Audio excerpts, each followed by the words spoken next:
Enquanto isso, eu peço que os irmãos abram a Bíblia em Gênesis, capítulo 1.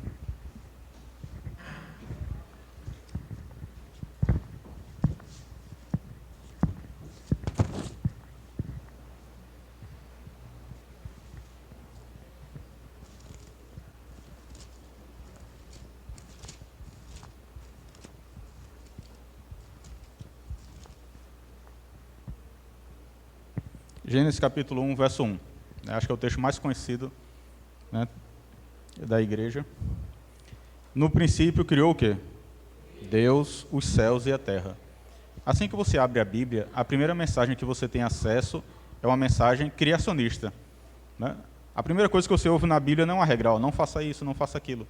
A primeira mensagem que você lê, assim que você abre a Bíblia, é: no princípio criou Deus, os céus e a terra.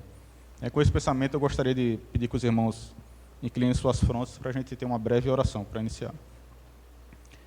Pai Celestial, obrigado por todas as bênçãos, obrigado por esse momento de estudarmos, né, as tuas evidências na natureza, em harmonia com a tua santa palavra.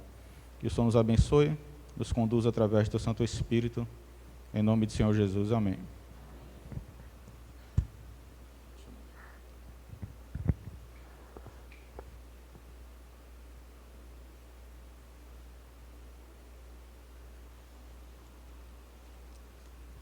Bem, meu nome é Pétrios, né, eu sou coordenador do Núcleo Recifense da Sociedade Criacionista Brasileira.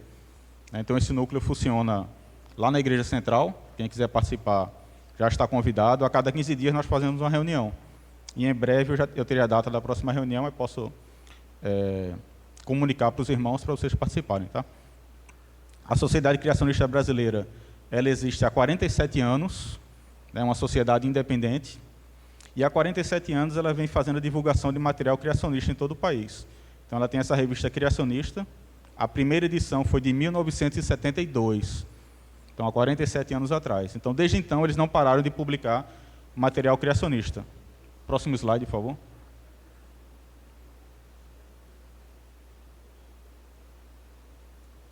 Podem passar, próximo slide. Aqui é o Dr. Rui Vieira, o fundador da Sociedade Criacionista Brasileira. Né?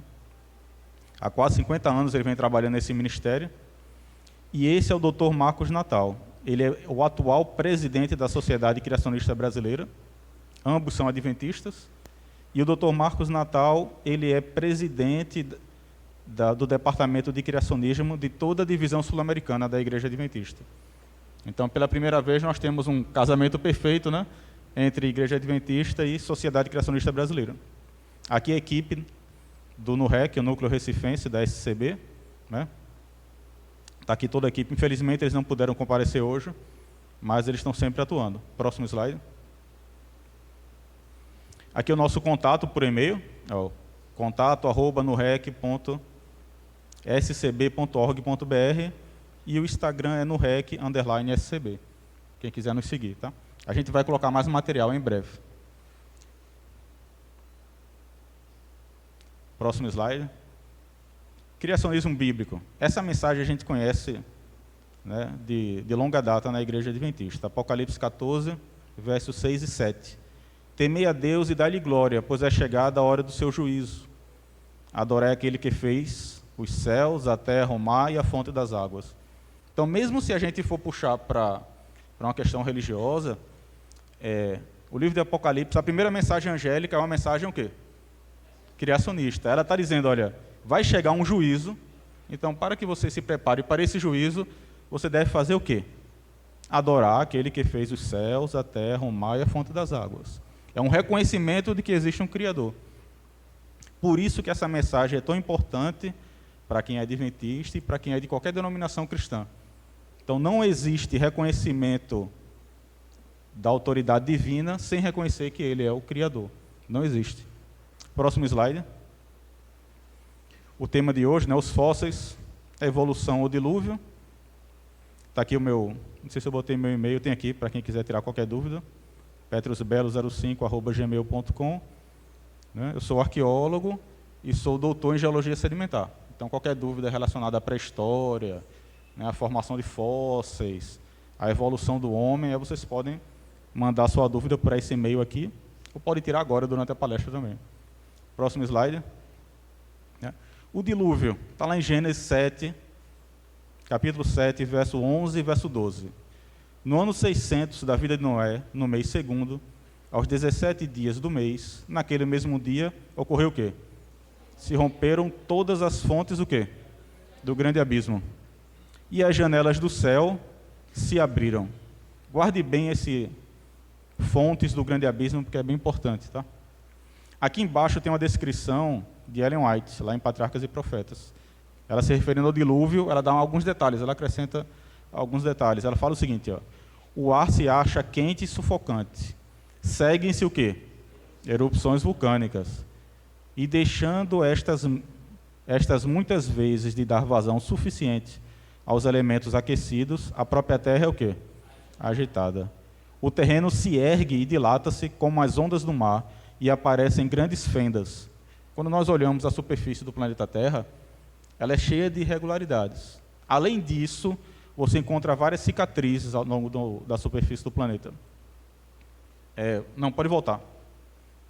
Várias cicatrizes. Aqui é uma gigantesca fenda, quer dizer, a Terra ela se abriu, né, em duas partes, criando essa gigantesca fenda, é uma falha geológica. Aqui é uma dobra. Olha, isso aqui dobra. Sofreu força tectônica, então a camada mais superficial da crosta terrestre ela se dobrou. Ela fala aqui, ó, dilata-se como as ondas do mar. Né? Não parece uma onda? É uma dobra. Então, essas evidências elas são encontradas na superfície do nosso planeta.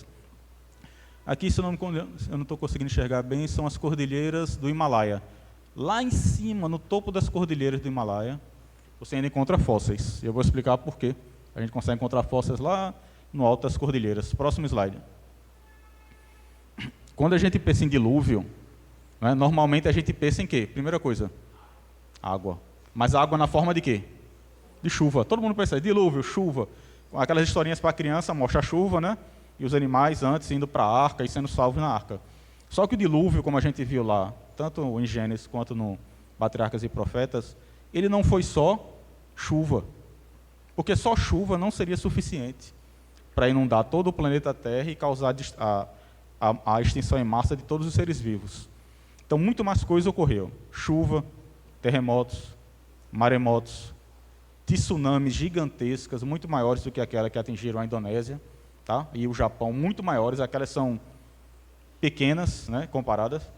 Tempestades, erupções vulcânicas, água jorrando das profundezas da Terra, aqui, gigantescos geysers, né, vocês já devem ter visto na TV, aquele parque Yellowstone nos Estados Unidos, né, aquele, de hora em hora ele joga um jato de água quente. Então imagine isso muito maior, né, jogando água a quilômetros de altura. E extinções em massa, que foi o evento mais forte durante o dilúvio. Próximo slide. Das assinaturas geológicas que a gente pode atribuir ao dilúvio são essas correntes de turbidez. O que são essas correntes de turbidez? Imagine o litoral aqui de Recife e se ocorresse um grande terremoto, ao mesmo tempo que está ocorrendo uma grande enchente. Então, todo o sedimento que está aqui na plataforma continental, quando você vai à praia, você está aqui, ó, nem aparece na figura. Só que imagina um grande terremoto, todo o sedimento que está aqui na plataforma continental, ele vai descer. E ele vai descer a quilômetros, centenas de quilômetros por hora, fazendo aquele turbilhão de sedimento e sepultando tudo que ele encontra pela frente. Então, por isso, olha aqui a imagem dele, ó. Ele cede com uma força tectônica ou com a força de uma enchente e todo esse sedimento vai se revolvendo como se fosse uma avalanche debaixo d'água. Então, todos os animais que vivem no fundo são soterrados imediatamente. Não tem nem chance dele escapar. Ele nem sabe o que aconteceu, ele já está soterrado. Tá? Isso aqui é uma corrente de turbidez. E aqui é o resultado final dela. Aqui é a plataforma continental, o oceano. A corrente de turbidez, ela vem, ó, levantando toneladas e toneladas de sedimento. E depois, quando ela acaba, ela deixa esses montes de sedimento aqui. Ó. Próximo slide. Isso é o resultado da corrente de turbidez. Se vocês olharem ali no cantinho, tem pessoas aqui, né? A corrente de turbidez, ela formou esse depósito que chama de turbidito. Esse aqui é lá na Califórnia, em San Diego. Olha o tamanho das pessoas e olha o tamanho do depósito. Quer dizer, foi algo colossal. Tudo isso aconteceu no fundo do mar. Então, um terremoto gigantesco, bem maior do que o que os ocorrem hoje, do que aqueles que ocorrem hoje, associado a grandes enchentes, permitiu que toda essa quantidade de sedimento fosse sepultada aqui. Aqui também outro exemplo, lá na Indonésia, um turbidito na Indonésia, também de grandes proporções. Quer dizer que o que aconteceu no passado não é exatamente o que ocorre nos dias de hoje. Se você for uma praia, você não vai encontrar um fóssil se formando hoje. Mas alguma coisa ocorreu no passado, alguma força gigantesca, que permitiu que grande quantidade de sedimento fosse sepultada num intervalo de tempo bastante curto. Esse é o grande diferencial do dilúvio. Foi sepultado uma grande quantidade de sedimento num intervalo de tempo muito curto. Próximo slide. O dilúvio. Aqui é Ellen White dando mais exemplos, né? A água parecia vir em nuvens em grandes cataratas. Os rios romperam seus limites, inundaram os vales. Jatos de água irromperam da terra, com força indescritível, arremessando pedras maciças a muitos metros para o ar. E, ao caírem, essas pedras sepultavam-se profundamente no solo. O mais interessante, nos dias de Noé, homens, animais e árvores, muitas vezes maiores do que os que hoje existem, foram o quê? Sepultados. E assim conservados como prova para gerações posteriores de quê? Os antediluvianos, o quê? Pereceram no dilúvio. Então, cada fóssil que existe hoje, foi Deus que determinou, olha, eu vou preservar para que as gerações futuras saibam que houve um dilúvio, que houve um juízo no passado. Se esses fósseis não tivessem sido preservados, como é que a gente ia saber? Como é que a gente ia provar? Já é difícil provar para um cético, mostrando o fóssil para ele que ocorreu um dilúvio. Imagina se não tivéssemos as evidências, né? Próximo slide, por favor. O que é um fóssil?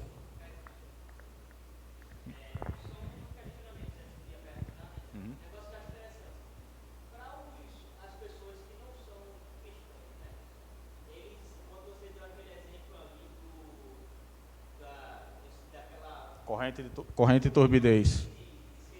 Uhum.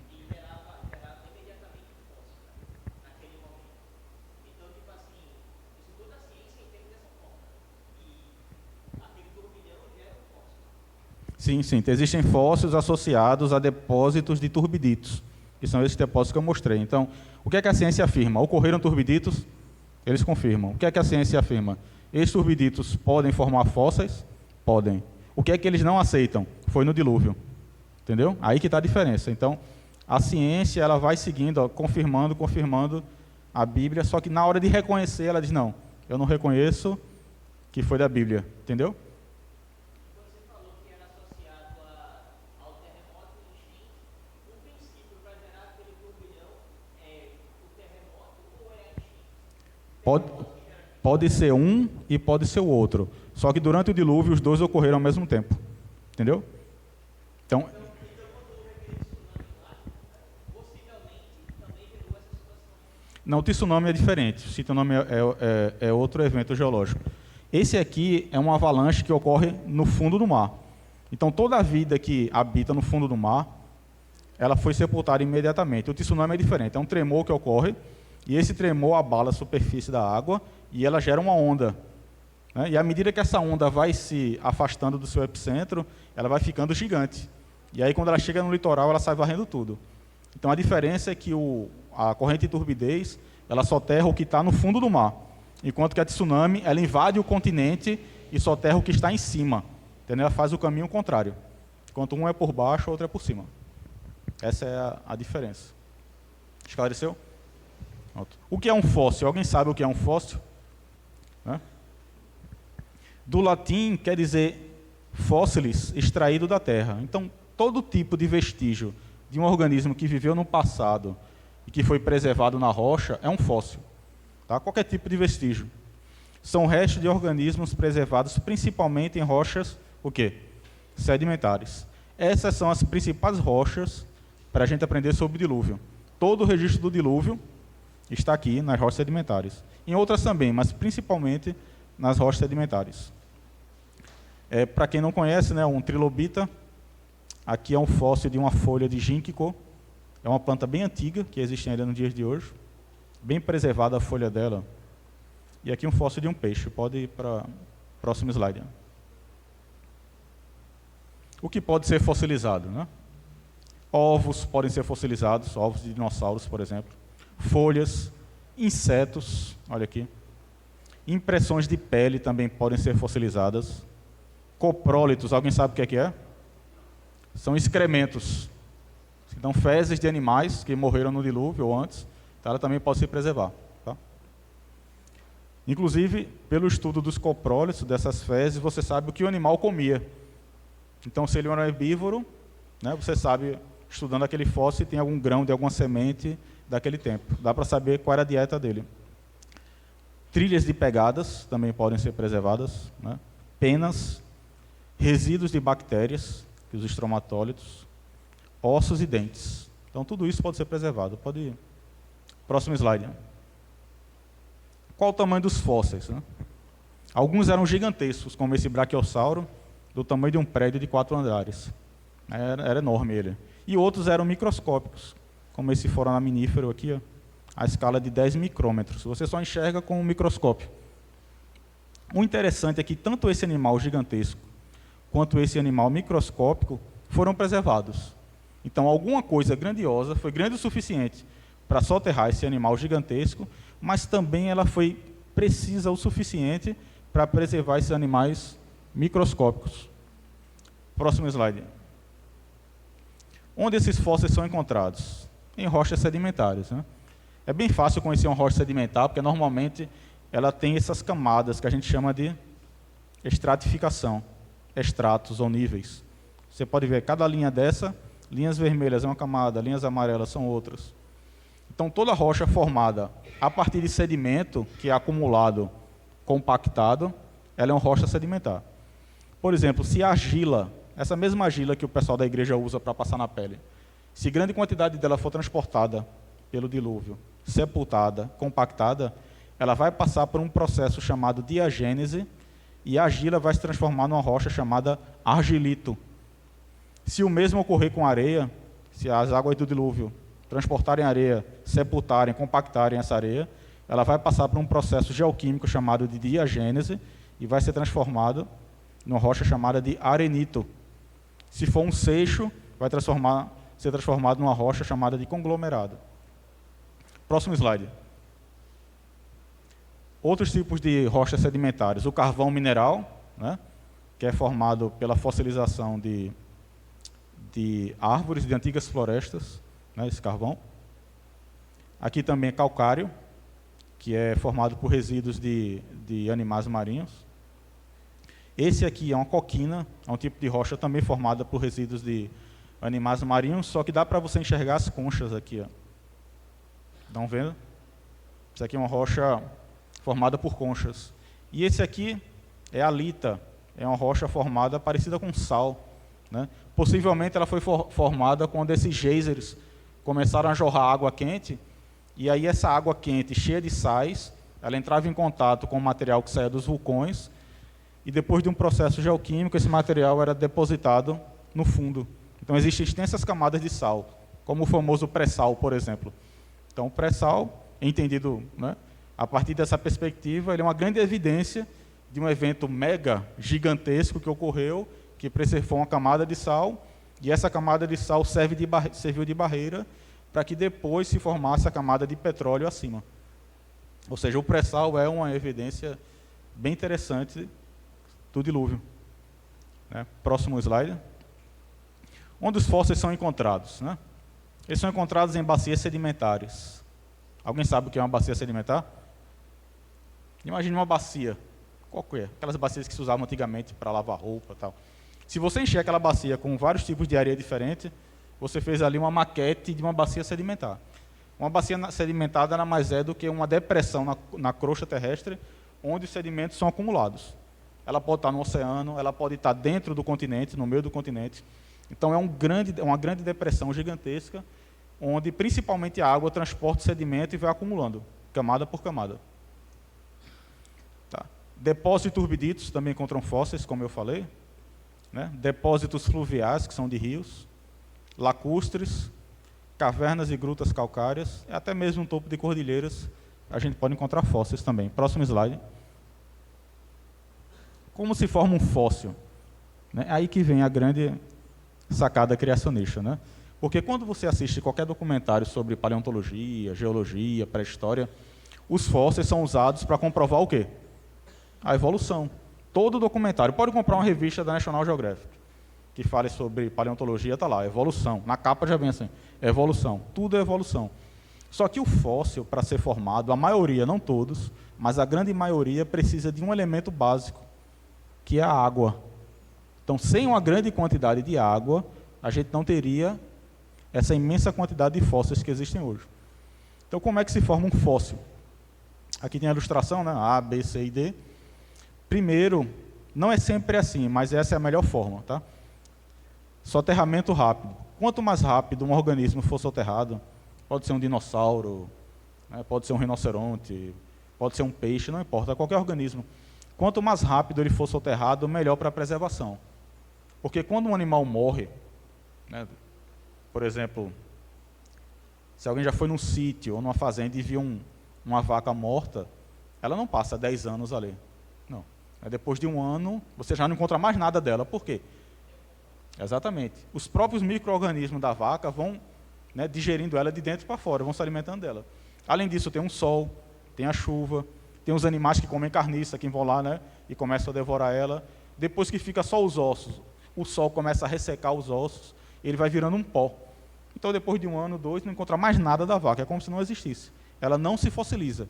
Então, para que um animal se fossilize, a forma mais eficiente é, primeiro, soterramento rápido. Alguma coisa precisa cobrir ele com terra e lama, rapidamente, de preferência toneladas de terra e lama, para que ele fique lá completamente protegido de animais carniceiros, da ação do sol, mas ele fica suscetível à ação da água.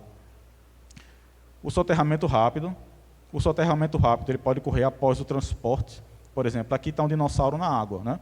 Ele pode ser soterrado aqui exatamente onde ele estava, ou ele pode ter sido arrastado por uma correnteza por quilômetros e depois, finalmente, ele é soterrado num local. Tá? Depois do soterramento rápido, um fator importante é um ambiente com pouco oxigênio, porque isso inibe a ação de bactérias, um pouco oxigênio. Né? A ausência de decomposição bacteriológica é outro fator importante. As condições químicas do meio ambiente, as substâncias que estão aqui em volta, vão influenciar também.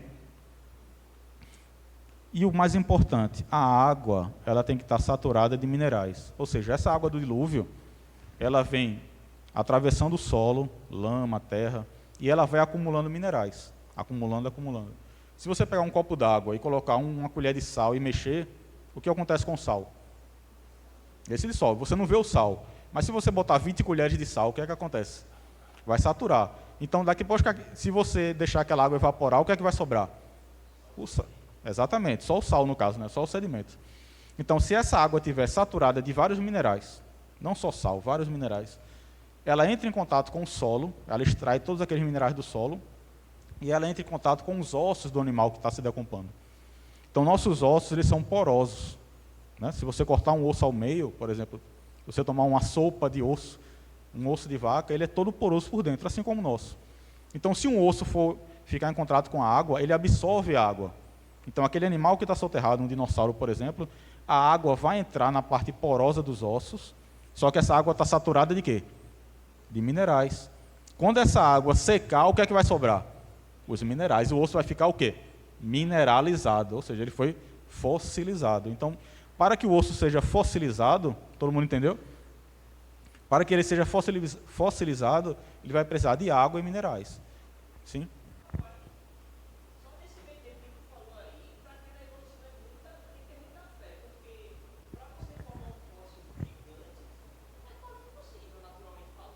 Sim, nas condições atuais, ambientais, os fósseis não ocorrem.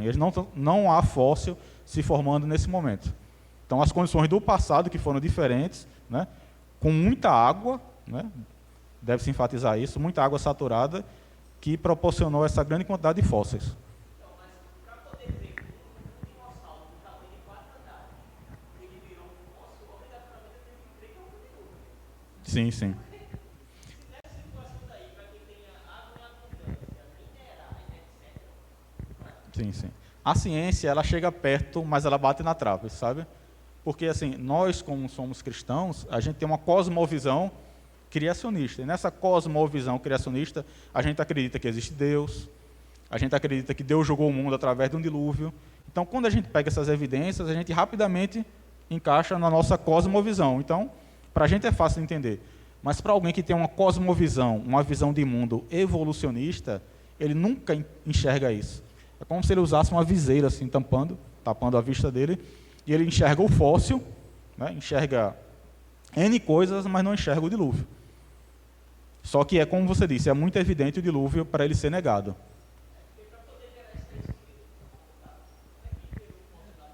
É. Exatamente. Fazendo uma observação, nem todo fóssil foi formado no dilúvio. Existem fósseis, a maioria foi formada durante o dilúvio, como o fóssil do dinossauro que eu mostrei, mas existem outros fósseis que foram formados bem depois. Mais na frente eu mostro. Outro exemplo, cadê? A estrutura do esqueleto também conta, né, depende do animal. Eventos episódicos de sedimentação, né? Então, como eu disse, o dilúvio ele não foi só chuva. Então, teve enchentes, terremotos, maremotos. Então, por exemplo, aqueles casos de deslizamento de barreiras que acontecem na região metropolitana. Então, a pessoa não tem tempo de escapar, né? Quando ela percebe, ela já está o quê? Completamente soterrada. Então, ali tem o quê? Lama, terra e água. Então, o que cobriu os organismos durante o dilúvio foi algo semelhante. Foram toneladas, aliás, milhões de toneladas de sedimento, que inclui terra, lama, argila, cascalho, enfim, pedaços de árvores, tudo. E tudo isso foi depositado sobre esses fósseis. Alguns fósseis foram depois retrabalhados pela própria água, a água ficou revirando eles, e outros ficaram ali quietinhos, sepultados, mas protegidos. Então, a gente encontra fósseis de dinossauros completamente retrabalhados, que foram completamente destruídos ao longo do dilúvio, e outros fósseis que foram completamente preservados. Então, o dilúvio ele tanto preservou, como ele também saiu triturando esses restos de animais que morreram. Então, se alguém perguntar para vocês, olha, é verdade que o dilúvio ocorreu? É. Então, aquela explicação que Petrus deu, ele falou que todo fóssil é sepultado rapidamente. Nem todo fóssil, mas muitos foram sepultados instantaneamente, só que outros foram sepultados e depois eles foram revirados pelas águas do dilúvio. É o que a gente chama de retrabalhamento. Só que os cientistas evolucionistas não atribuem o retrabalhamento ao dilúvio. Mas eles atribuem a enchentes, a tsunamis, a invasão do mar, invasão e recuo do mar, entendeu? Então eles usam nomes diferentes, mas se a gente observar com a nossa cosmovisão cristã, a gente observa que são evidências bastante fortes do dilúvio. Próximo slide. Tipos de fossilização, né? Existem vários tipos de fossilização. O exemplo que eu dei da água entrando nos poros dos ossos é um exemplo, que é chamado de permineralização, que é o que ocorre aqui, ó, nos dinossauros, troncos de árvores fossilizados, né? Já esse tipo de fossilização aqui é uma concreção.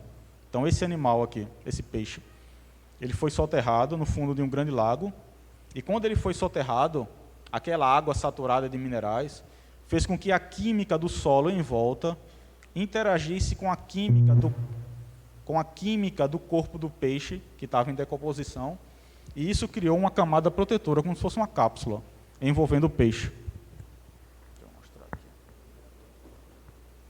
Tá. Isso aqui é uma concreção. Tá? Então, a química do peixe se decompondo, associada à química do sedimento saturado com a água do dilúvio, né, ela gera essa proteção aqui, essa casca dura, né, que você só consegue quebrar com um martelo. Então, esses fósseis de peixe, nesse tipo de fossilização aqui, ó, na concreção, né, eles foram preservados dessa maneira. Existem outras formas que os peixes se preservam, mas essa aqui ela é muito interessante porque ela gera um molde em 3 dimensões. Né? Ali está bem melhor na imagem, na bacia sedimentar do Araripe, né, que pega Ceará, Pernambuco e Piauí, são encontrados milhares desses fósseis. Você anda e chuta um fóssil desse. Então você bate com o martelo no lugar certo e ele abre em 2 partes. Cada banda tem a metade do peixe em 3 dimensões.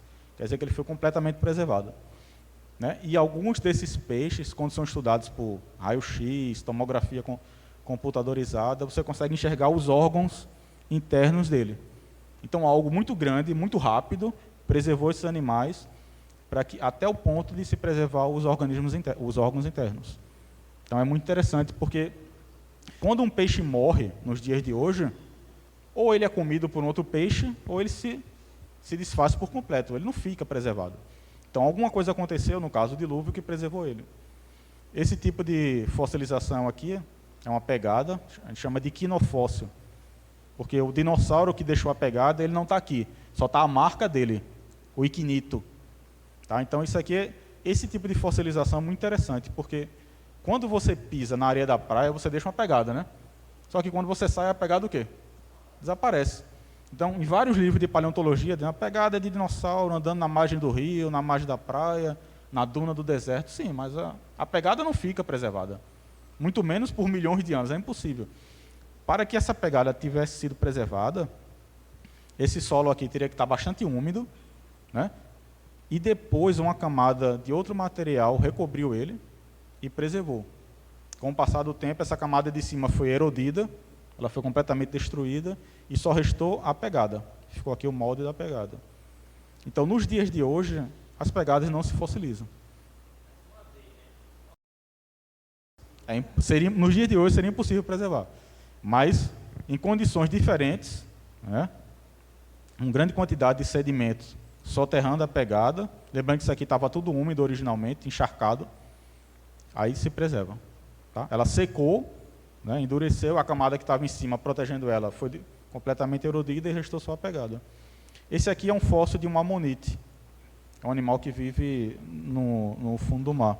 Eu tenho um pequenininho aqui, é bem pequeno, mas ele tem essa concha aqui, espiralada, é bem interessante. Aquele ali é enorme. Então, lembrando aquele texto de Ellen White que diz que homens, animais e plantas muito mais maiores, né, do que aqueles que hoje existem. Então, dá uma olhada no tamanho daquele amonite, né?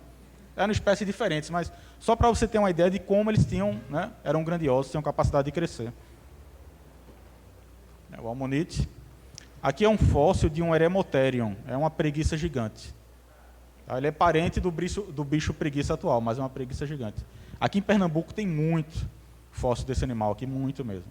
Quando o pessoal vai escavar cacimba no interior, Caruaru, de Caruaru para trás, encontra muito fóssil desse animal. E assim, ele não viveu durante o dilúvio, ele é posterior. Só que depois do dilúvio, as condições ambientais ainda não estavam muito equilibradas. A água do dilúvio não desapareceu num passe de mágica, né? Ela continuou durante muito tempo. Quando a Bíblia fala que Noé, ele olhou assim e viu a terra enxuta, era o que ele podia enxergar do alto de uma montanha. Então Noé estava no alto de uma montanha, acredita-se que era o Monte Ararat, como está descrito na Bíblia. Então do alto da montanha, até onde a vista dele alcançava, não, a terra está seca. Mas não era o planeta todo que estava seco, era a região onde ele estava, que era uma cordilheira bem alta. Então, do alto da montanha ele viu a terra seca, mas ainda havia muita água ainda para desaparecer. Então esse animal aqui, ó, ele é descendente de um dos que saiu da arca e depois foi colonizando novas terras, até chegar onde hoje é o nosso estado, entendeu? Então esse fóssil ele foi formado depois do dilúvio, só que num ambiente onde havia muita chuva ainda. Então esses animais às vezes morriam e eram soterrados por enchentes, só que não enchentes tão poderosas como aquelas do dilúvio. Eram enchentes locais, não globais, é diferente. Então na minha tese tem um trecho que fala de uma série de evidências de que tanto no Nordeste do Brasil, quanto na China, durante um determinado período, que os geólogos chamam de último máximo glacial, estava chovendo muito, era muita chuva, tanto é que o clima, ao invés de ser caatinga, era mais próximo de floresta tropical. Então, nesse contexto de muita chuva, muita umidade, esses animais ficaram mais suscetíveis de serem mortos, ou numa enchente, ou por qualquer causa, né? E aí eles eram soterrados e preservados. Você também encontra fósseis de Eremotherium também em cavernas. Tá? E todas essas cavernas, elas têm um labirinto por onde a água corre. Então, se o animal morria fora da caverna, a água da chuva, a correnteza, levava ele para dentro da caverna, e lá os fósseis, os ossos iam se separando, e o gotejar da água com carbonato de cálcio cobria os fósseis e preservava. É o tipo de fossilização chamada de incrustação, porque o fóssil ele é recoberto por uma camada de água com minerais. Tá? Então esse aqui é um fóssil recente, não é do dilúvio, mas ele mostra que as condições pós-dilúvio ainda eram bem diferentes das condições de hoje. Então, onde você anda hoje no Piauí, por exemplo, que é tudo seco, eram rios gigantescos. Né? E aqui no Nordeste também. Você tinha rios gigantescos, aqui em Pernambuco, a gente também tinha rios, né, bem grandes, e esses rios hoje são ou filetes ou nem existem mais. Tá? Só uma demonstração de como o dilúvio afetou o planeta Terra. Mesmo depois que o dilúvio acabou, o planeta ainda ficou se equilibrando por séculos. Tá?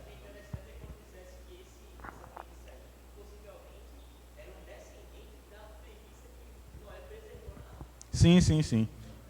Existem várias espécies parecidas com essas, né? Todas elas se extinguiram, exceto aquela preguiça menorzinha que vive em árvores. Mas essas de grande porte, com certeza, tinham um descendente na arca, no mínimo um. Tá? Então, elas foram preservadas, mas morreram depois de mudanças ambientais, climáticas, depois do dilúvio.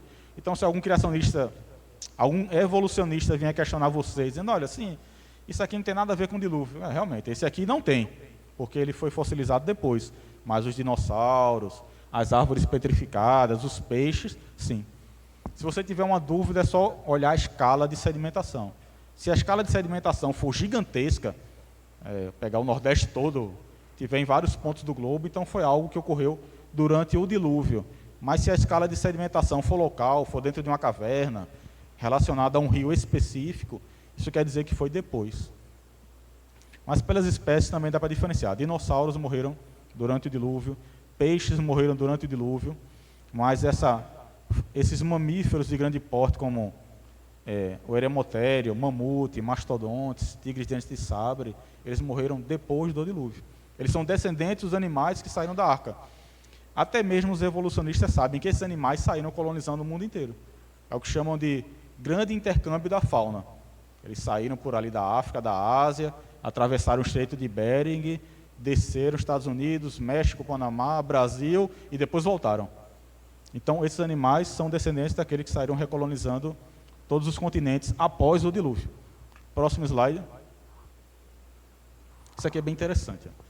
Isso aqui é um fóssil de uma borboleta. É impossível uma borboleta se preservar nos dias de hoje. É um animal muito frágil. Se você tocar numa borboleta e fizer assim, você desmancha ela. Ela é muito, muito, muito frágil. E o interessante é que essa borboleta, eu não coloquei a espécie aqui, mas ela é muito parecida com essa espécie atual. Quase idêntica. Não é idêntica, mas é quase idêntica. E ela se preservou nos mínimos detalhes. Então, alguma coisa cobriu ela, possivelmente com um sedimento bem fininho, tipo argila, silt, bem fininho, parece um pó. E ela foi, completamente, a impressão dela foi completamente preservada no fóssil. É bem interessante. Algo que não acontece nos dias atuais. Essa imagem aqui, pode voltar outro slide rapidinho. Aqui é uma aranha preservada no âmbar.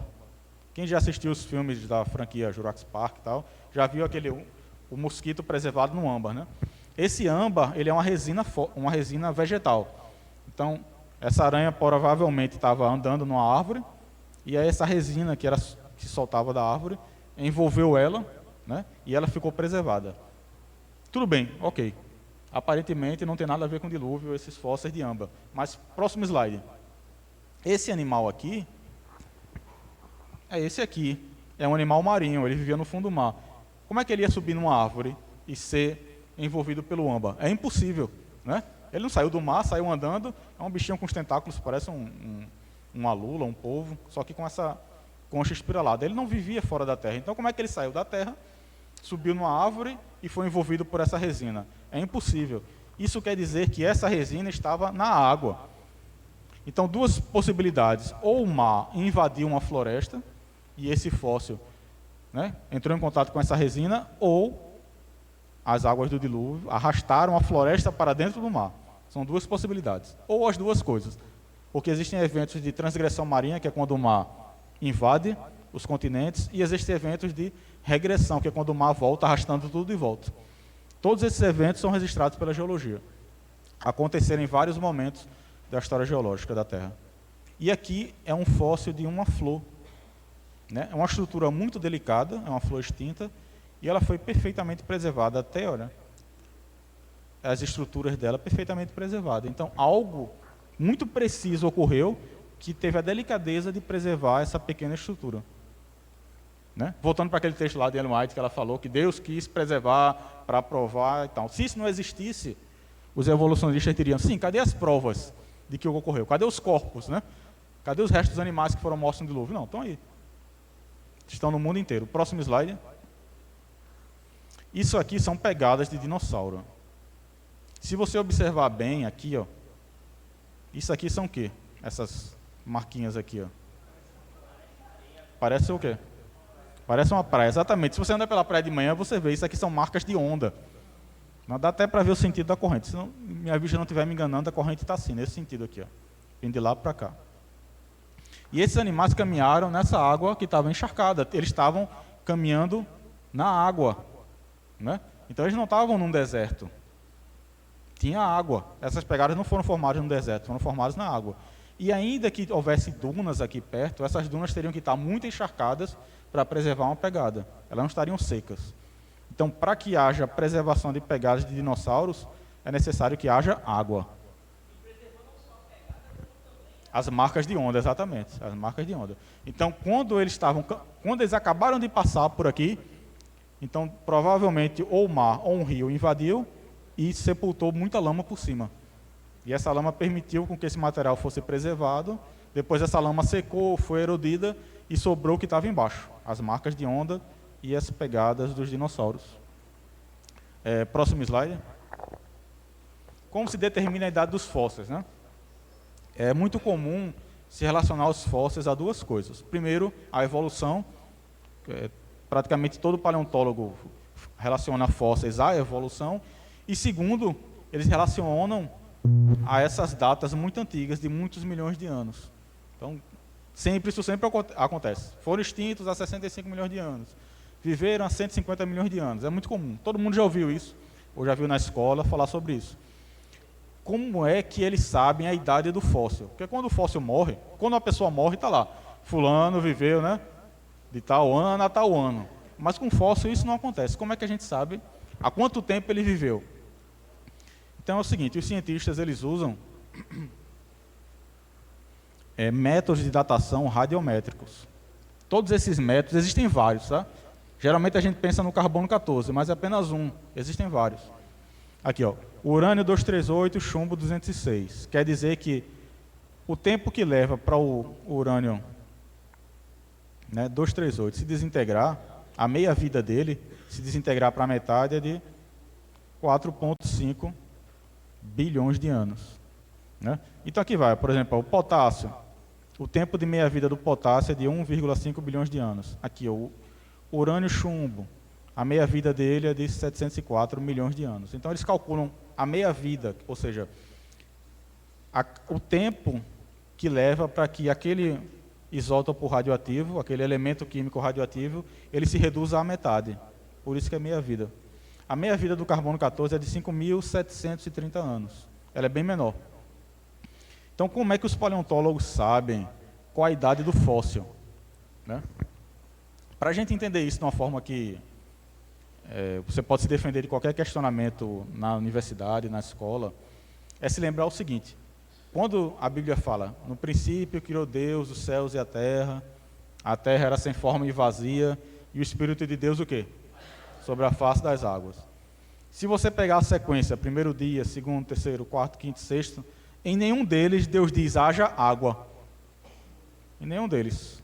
Você pode ler toda a sequência da criação, nenhum deles não diz assim, no primeiro dia Deus criou a água, não diz.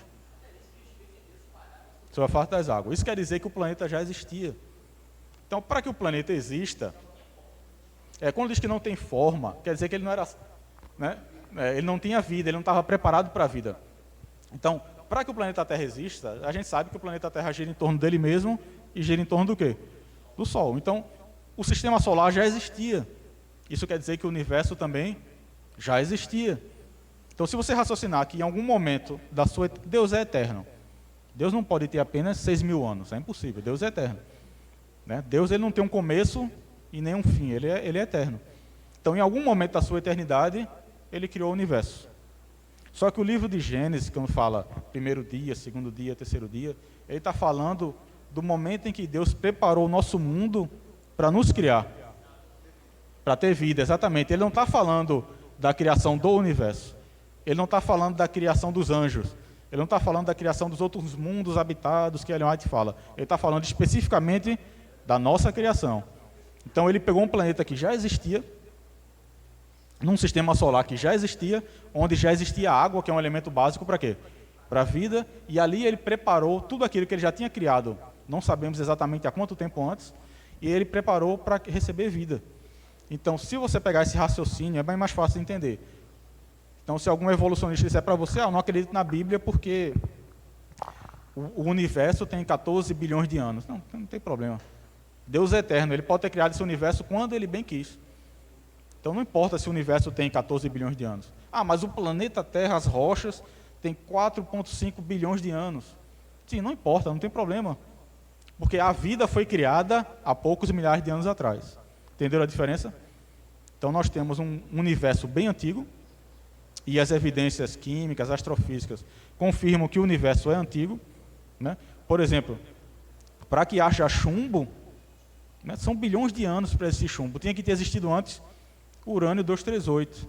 Então, são bilhões de anos para ele se desintegrando. Então, se tudo isso não tiver alteração, se encaixa perfeitamente com a ideia de que o universo é antigo, o planeta Terra também é antigo, mas a vida no planeta Terra, aí que está a diferença, é jovem. Entenderam a diferença? Então, o que eles estão datando é a antiguidade do planeta. Então, quando eles datam urânio e chumbo, sim, todos esses elementos já estavam no planeta Terra, desde que ela foi formada. Então, eu não disse que a água fica saturada de minerais e entra no osso, isso inclui também minerais radioativos. Então, antes do dilúvio, esses minerais já estavam emitindo radiação no nosso planeta há muito tempo. Então, não sei se vocês estão entendendo. Quando o animal morreu, ele pode ser contaminado por essa radiação bem mais antiga. E, normalmente, o que os cientistas datam é a camada onde o animal foi encontrado, não é diretamente o fóssil.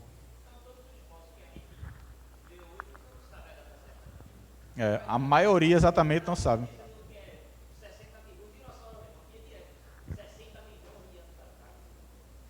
Exatamente, eles datam em 65 milhões de anos atrás e ainda atribuem à extinção dos dinossauros a queda de um meteoro. Né? Aí tem dois problemas. Primeiro, nos Estados Unidos foi encontrado um esqueleto de um Tiranossauro Rex. É bem comum lá, porque lá o Jurássico era bem cheio de espécies. É muito rico lá o Jurássico nos Estados Unidos.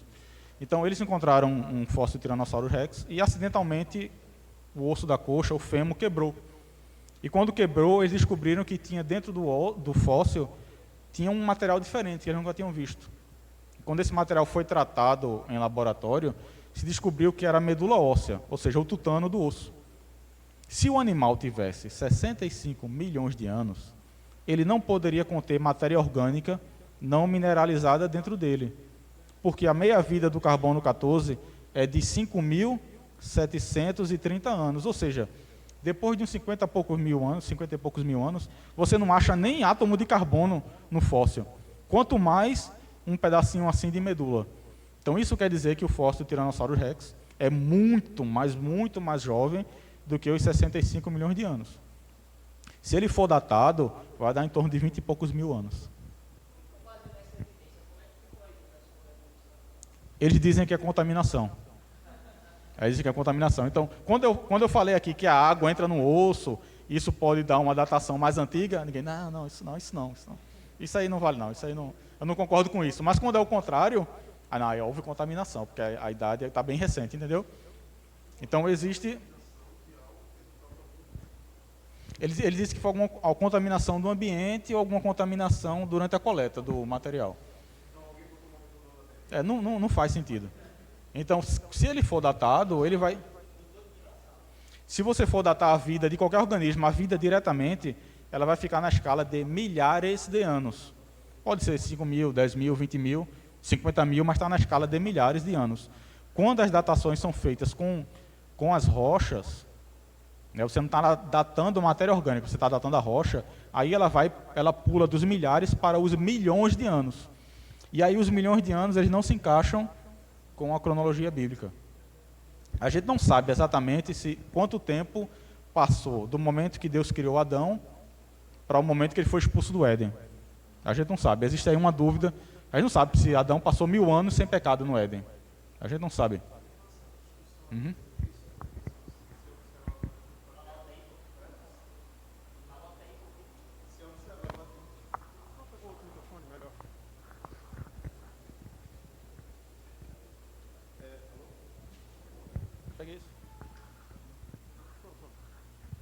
Tem uma certa dúvida sobre isso, pois se você observar, por exemplo, Patriarcas e Profetas e também a descrição, a história da redenção, e você observar tanto o relato bíblico, apresenta-se como se fosse algo de poucos meses. Em função do quê? Em função que o plano de Satanás, o que ele ia realizar, tinha que ser rápido.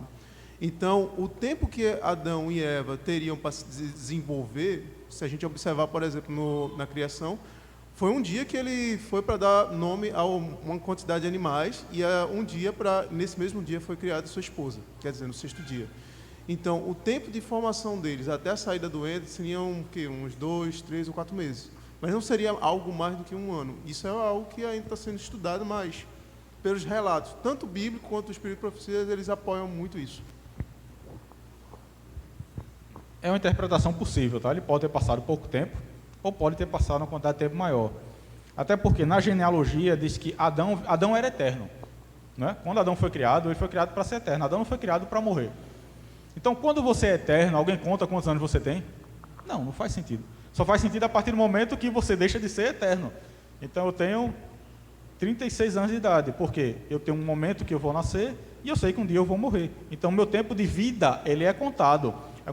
A partir do momento que você nasce, começa o reloginho, por causa do pecado. Ó. Vai viver uns 80 anos. Se você não se cuidar, pode cair, né? Para 70, 60. Mas Adão, ele era eterno. Então, baseado nesse raciocínio, o tempo que ele passou lá antes do pecado, talvez não tenha sido contabilizado. Talvez só tenham passado a contar depois que ele saiu do Éden, que ele foi expulso. Mas é uma hipótese, não é confirmado. Ou você pode estar perfeitamente correto e eu errado, ou o contrário, a gente não sabe. São hipóteses ainda a serem... Quando ele saiu, sim, a gente sabe.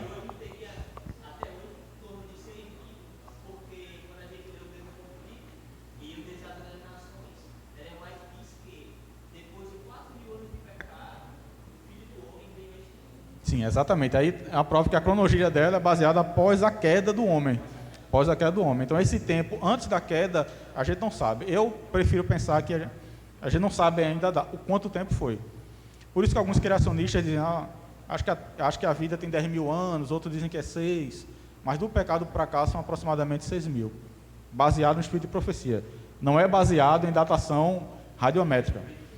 Não existe uma datação radiométrica criacionista. Não existe, tá?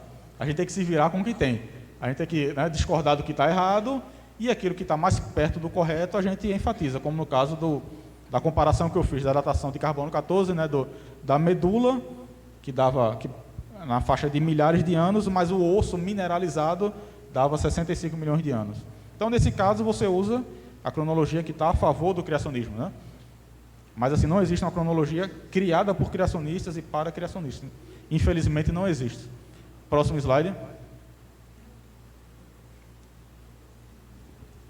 Obrigado.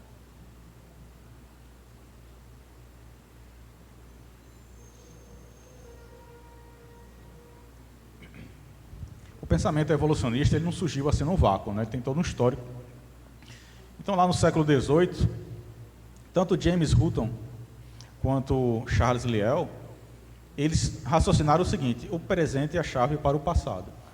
Eles acreditavam que se eles observarem a natureza na época deles, os mesmos fenômenos naturais teriam acontecido da mesma forma, com o mesmo espaço de tempo, na mesma velocidade que teriam ocorrido no passado. Por exemplo, se eles observassem um rio lentamente acumulando sedimento, eles raciocinavam o seguinte: no passado também foi assim, também foi lentamente, entendeu? Gradualismo. A ideia de Charles Darwin é de que as espécies, ao longo do tempo geológico, foram gradualmente evoluindo. Então, à medida que o tempo ia passando lentamente, elas foram evoluindo, né, naquela escadinha evolutiva, onde eles iam aos poucos, acumulando mutações úteis e tal, e eles iam evoluindo aos poucos, sempre aos poucos, do menos complexo para o mais complexo. Darwin nunca defendeu uma evolução aos saltos, ele sempre defendeu algo gradual. Só um comentário. Uhum. É interessante ver que o período de Charles Darwin é contemporâneo do período milenista, e além disso, vai ser contemporâneo depois de Darwin. Sim, sim, sim. Essa época do século XIX aqui, ó, que vai de 1800 até início de 1900, essa época foi muito efervescente em termos de descobertas científicas. E por volta de 1844, né, que acontece todo aquele histórico de profecias da igreja, nessa mesma época estava surgindo, teve o movimento milerita, depois teve a visão de esqueci o nome dele, no milharal.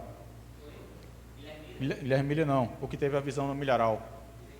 Como? Joseph Bates, foi? Não. Não, o que viu ele viu o santuário. Não, o que teve a visão no milharal. Esqueci agora o nome dele agora. Esqueci, me fugiu da memória, perdão. Então, todos esses eventos estavam acontecendo na igreja. E, ao mesmo tempo, nos Estados Unidos, estava surgindo o movimento espírita nos Estados Unidos. E lá na Inglaterra, né, estava surgindo a teoria da evolução nos moldes de Darwin, que Darwin foi o que melhor trabalhou. Outros também, Wallace e outros, mas Darwin foi o que ficou mais famoso com a obra A Origem das Espécies, de 1859. Então ele viajou o mundo inteiro de navio e depois ele reuniu essas informações. Iran Edson, valeu. Então, na mesma época que Iran Edson teve a visão, né, mais ou menos na mesma época, quando Jesus estava mostrando para o seu povo que ele viria, o que iria acontecer, Satanás estava fazendo uma obra paralela, dizendo, não, é melhor não acreditar em Deus, sabe? Esquece essa história de Deus. Então, e até hoje, essas duas correntes, elas batem de frente, né? Lamentavelmente, a corrente evolucionista ganhou muito mais espaço do que a corrente cristã adventista, né? Infelizmente. Outro princípio é o princípio da sucessão faunística de Will Smith, né? Que ele percebeu que os fósseis apareciam em determinadas camadas. Não, eles meio que não se misturavam, mas tinham fósseis específicos para camadas específicas, né? Então, todas as ideias reunidas aqui, elas favoreceram a teoria da evolução, porque ele tinha tempo para que a evolução ocorresse. Se você tirar o fator tempo, você acaba com a evolução.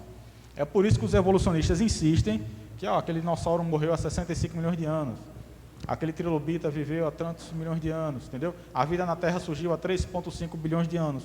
Por quê? Eles precisam de tempo. Sem tempo, não há evolução. Qualquer corrente evolucionista precisa de tempo.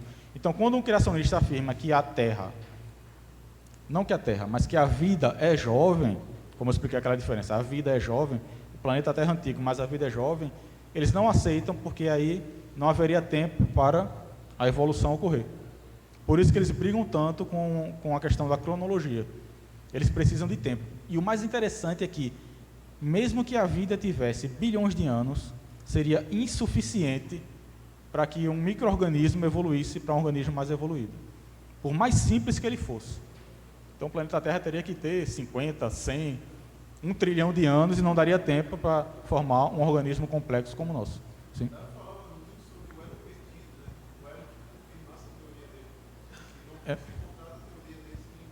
Vou falar sobre esse elo perdido agora, já. Equilíbrio pontuado é uma outra teoria, né? Esse biólogo aqui, o Stephen Jay Gould, ele é muito famoso porque ele divulgou a teoria da evolução na linguagem acessível. Só que ele percebeu que estava errado o gradualismo, que não existiam evidências fósseis de que as espécies vão numa escadinha evoluindo. Não existe.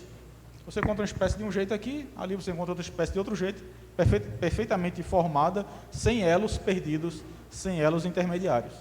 Ele percebeu isso, pronto, e agora? O que é que a gente faz? Então ele teve uma ideia. A evolução não aconteceu numa escada.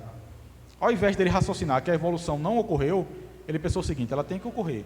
Se não ocorreu de forma gradual, então ocorreu assim, num salto. Entendeu? Foi num salto. Então o organismo hoje, ele iria modificando bem lentamente, e de repente um X-Men, ele salta e aparece já perfeitamente evoluído, entendeu? É assim. O grande problema dessa ideia é que ela se baseia na ausência de evidência. Se eu não tenho um fóssil que confirma o salto é um buraco, é uma lacuna. Você não tem como encontrar ele no registro fóssil. Então, como é que você vai usar uma lacuna, né, para comprovar que aquele indivíduo evoluiu? Se você tem um indivíduo A aqui, uma lacuna, sei lá, de 8 milhões de anos ou de 20 milhões de anos, e tem um indivíduo B do outro lado, por que você vai raciocinar que o A evoluiu para o B? Você tem que raciocinar que o A é um e o B é outro completamente diferente, sem nenhuma relação. Mas o equilíbrio pontuado não, ele afirma que a evolução foi em saltos. Então, se você tiver num debate com um criacionista e você criticar o gradualismo, aí ele vai cair, ele vai usar o quê? O equilíbrio pontuado para explicar. Só que nenhum dos dois faz sentido com base no registro fóssil. Próximo slide. Não sei quanto tempo a gente tem, eu vou passar bem rapidinho. Tá, eu vou... Deixa eu ver aqui. Eu vou ler, para senão eu vou me perder. Quando analisamos o problema da origem das espécies, compreendemos facilmente que o naturalista, que analisa as afinidades mútuas dos seres vivos, suas relações embriológicas, sua distribuição geográfica e sucessão geológica e demais fatos semelhantes, chega à conclusão de que as espécies não devem ter sido o quê? Criadas de maneira independente, mas que da mesma forma que as variedades descendem umas das outras. Tá. Esse trecho me lembra aquela conversa da serpente que diz, se você comer esse fruto, né, ele lança uma meia verdade, ele diz, certamente não morrereis, não sei o que, ele distorce, né? Então, o que é que Darwin fez? Né? Darwin ele fez uma viagem de circunnavegação pelo planeta inteiro, né? Foi para vários continentes, e ele observou o seguinte, na época dele, os criacionistas acreditavam o seguinte, que no Jardim do Éden, né, quando Deus criou os animais, eles criou daquele jeito, imutáveis, era chamado de fixismo das espécies. Então, o urso que Deus criou era imutável, o peixe que Deus criou era imutável, entendeu? O cachorro que Deus criou seria imutável, nenhuma espécie variava ao longo do tempo na cabeça dos criacionistas daquele tempo. Só que quando Darwin viajou, ele percebeu o seguinte, peraí, as aves que vivem nas Ilhas Galápagos, elas têm um bico num formato diferente das mesmas aves que vivem no continente. Então isso quer dizer que elas variavam em função da geografia. E ele percebeu também que os fósseis que ele encontrou eram diferentes das espécies que existem hoje. Então ele percebeu, há uma variação nas espécies. Só que aí ele fez a dedução errada. Como as espécies variam, logo Deus não criou elas. Aí que está o erro. Deus criou as espécies, sim. Elas variam? Variam. Quer um exemplo? Sim. Vou dar outro exemplo ainda mais fácil de entender. No Jardim do Éden tinha algum urso polar? Não. Por que não?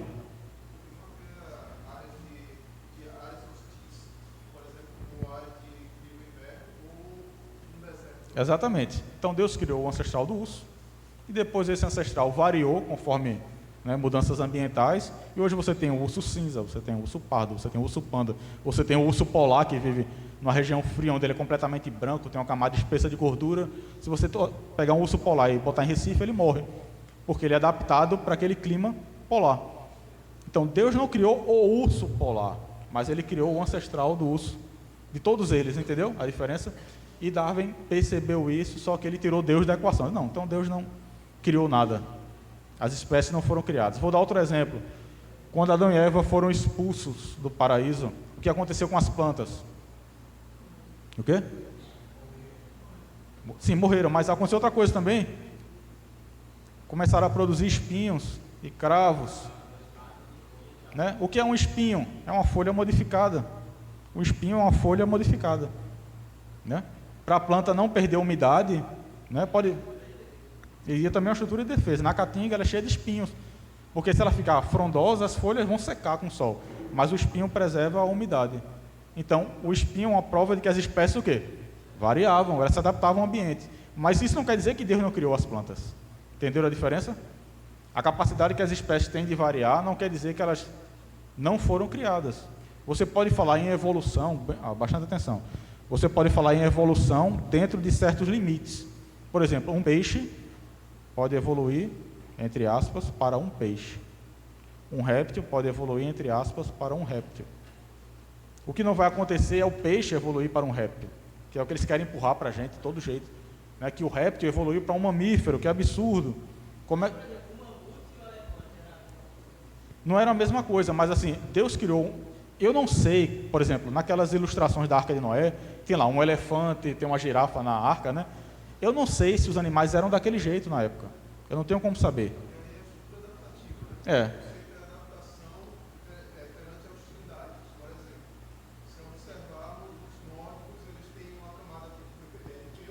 Uhum.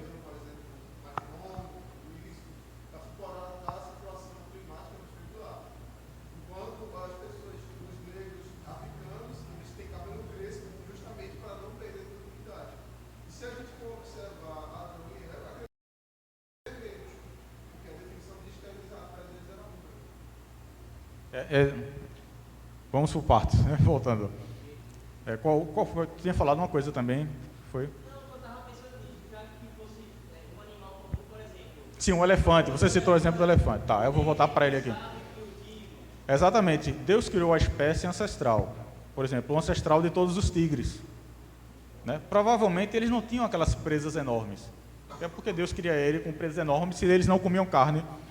Né? No Éden nenhum animal morria, logo não existiam carnívoros. Tem.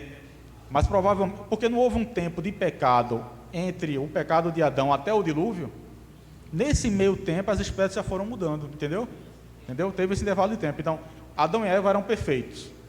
Foram expulsos do paraíso, as folhas começaram a cair, os espinhos começaram a aparecer, o solo começou a ficar duro, começaram a aparecer animais ferozes que antes não tinha. A Bíblia não fala que no céu o cordeiro e o leão vão pastar juntos? Então, quando Deus criou o ancestral do leão, dos tigres e tal, provavelmente ele não era um animal. Provavelmente não, ele não era um animal feroz e agressivo, queria arrancar aqui, comer carne crua e tal, não. Né? Então ele comia, a Bíblia fala que no céu o cordeiro e o leão vão pastar juntos. Então, depois do pecado, isso não pôde se manter. O pecado, ele provocou um desequilíbrio. E Deus corrigiu isso, formando um equilíbrio. Se você olhar a natureza, ela é toda equilibrada, desde que o homem não se intrometa. Então, se você olhar a savana africana, o leão come a zebra come, né, a vegetação. Se todos os animais fossem herbívoros, será que teria comida para todos? Se todos fossem carnívoros, será que teria comida? Não. Esse é o que tu falou, lá nos Estados Unidos tentaram diminuir a população de lobo para poder os caçadores e tal. Isso gerou um problema porque gerou uma diminuição nas florestas, porque os alvos eles começaram a comer os arbustos que ela estava novinho. Aí a vegetação começou a diminuir, Exatamente. Apesar do pecado, há um equilíbrio na natureza. Então esse equilíbrio, a natureza já era equilibrada e era perfeita. Só que depois do pecado, a natureza perdeu a sua perfeição original, mas Deus manteve nela um equilíbrio. Então é por isso que existe uma cadeia alimentar na natureza, que desde que o ser humano não intervenha, ela se mantém equilibrada. Ela é cruel, porque há morte, há sofrimento, mas é por causa do pecado, não por causa de Deus. Isso aí também inclui os exemplos que ele deu, de adaptação, do ser humano também. Né? Algumas pessoas, por algum motivo, acham que existe uma raça humana superior a outra. Não faz nenhum sentido. Né? Se você pegar quem entrou na arca, Noé, sua esposa, qual é o nome dos filhos de Noé? Sem, Cã e Jafé. Eles eram filhos do mesmo pai e da mesma mãe. Logicamente, eles tinham a mesma cor. Entendeu? Então, não existe esse negócio que não, porque Noé amaldiçoou Cã, e Cã era negro, e por isso... Não, ele tem a mesma cor, era filho do mesmo pai e da mesma mãe. Essa mudança de cor, de variação, como ele citou, de cabelo crespo, cabelo liso, né? Aqueles povos nórdicos, que têm um olho bem claro, porque eles vivem numa região que tem pouca radiação solar, então eles precisam ter a pele mais clara para receber mais radiação. Os povos que vivem nos trópicos precisam ter a pele mais escura para absorver menos radiação. É uma questão de sobrevivência. Então não existe povo que foi amaldiçoado para ser escravo, isso não existe. Isso é preconceito da evolução. Quem capturava pigmeus na África e expunha eles em zoológicos na Inglaterra, na Irlanda, eram os evolucionistas europeus. Nenhum criacionista fazia isso, eram os evolucionistas europeus. Eles capturavam negros na África e botavam num zoológico mostrando como se fosse um animal, como se fosse um elo perdido. Mas isso não é da criação. Isso é a ideia da evolução, com base em estudos de morfologia craniana. Se eu tirasse uma radiografia de cada crânio aqui, ele seria diferente. Mas todos nós somos Homo sapiens.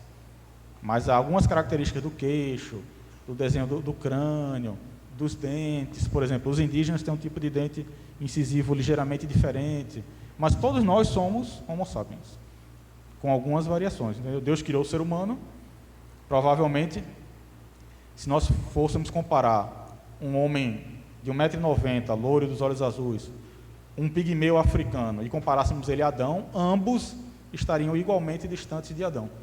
Adão era a imagem e semelhança de Deus. Pode ser até mais, porque a cama do rei Og de Bazã tinha uns 4,5 metros. Então Adão, ele foi depois do dilúvio, então Adão poderia ser até maior. Próximo slide para a gente... Sim, todo mundo já viu alguma figura dessa num livro evolucionista, né? Todo mundo já viu. O que é isso? É um cladograma ou uma árvore filogenética. São esquemas que explicam a evolução. Por exemplo, aqui está o ancestral comum, e depois de um tempo, de forma gradual ou num salto, como o Stephen Jay Gould acredita, ele evolui para espécies diferentes. Então aqui você tem um ancestral comum e ele vai evoluindo para espécies diferentes. Pode passar para o próximo slide. Todo mundo já viu isso em alguma revista, livro didático, escolar e tal, né? Aqui um cladograma para a evolução dos mamíferos, aqui para a evolução das aves, que teriam evoluído a partir dos dinossauros, aqui a evolução do homem a partir do Australopithecus e tal. Tudo isso aqui está muito bem organizado nesses cladogramas e nessas árvores filogenéticas. Agora vem a bomba. Esses cladogramas não existem na natureza.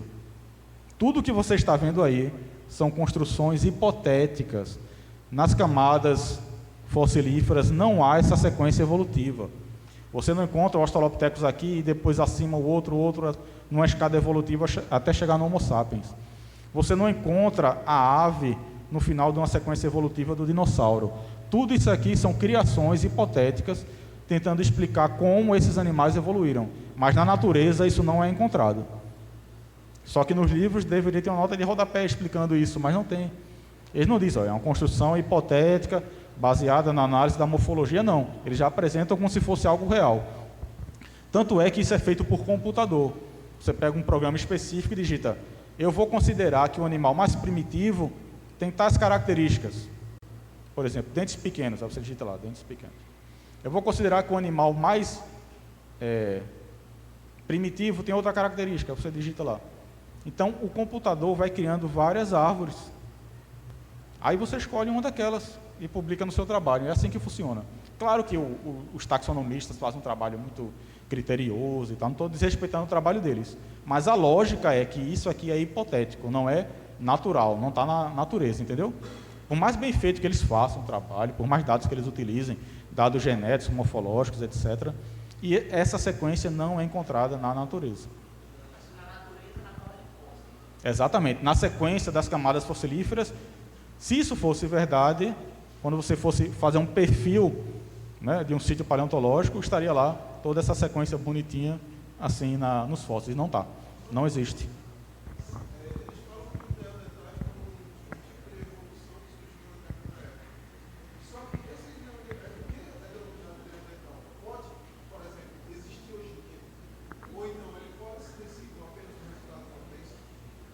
Aí ele fez uma pergunta interessante, se os neandertais poderiam existir hoje em dia, se eles poderiam ser o resultado de uma doença. Bem, é uma outra palestra, mas eu vou resumir. Existe no registro fóssil aqueles animais que são chamados de pré-australopitecíneos, Sahelanthropus, por exemplo. Existem os australopitecíneos, que é o Australopithecus afarensis, anemensis, etc. Aquele Lucy, que é bem famoso. E separado dos australopitecíneos tem o gênero Homo, do qual nós fazemos parte. Então, no gênero Homo, todos têm um andar bípede, né? Tem um cérebro maior, todos do gênero Homo têm a mão parecida, idêntica à nossa, né? Se você observar a sua mão, ela é diferente da de um macaco. A mão de um macaco é feita para ele andar nas árvores, se pendurando. A sua não. A sua mão é feita para você andar livre. Você anda com as pernas, ninguém anda como um gorila agachado, né? Você não anda com a sua mão quase arrastando no chão, não. Existe um equilíbrio no seu corpo que Deus colocou para que nós tivéssemos um andar bípede, né? A própria função de Adão de dar nome aos animais indica que ele estava num patamar superior. Então você não imagina Adão andando nem encurvado, nem se apoiando com as mãos no chão.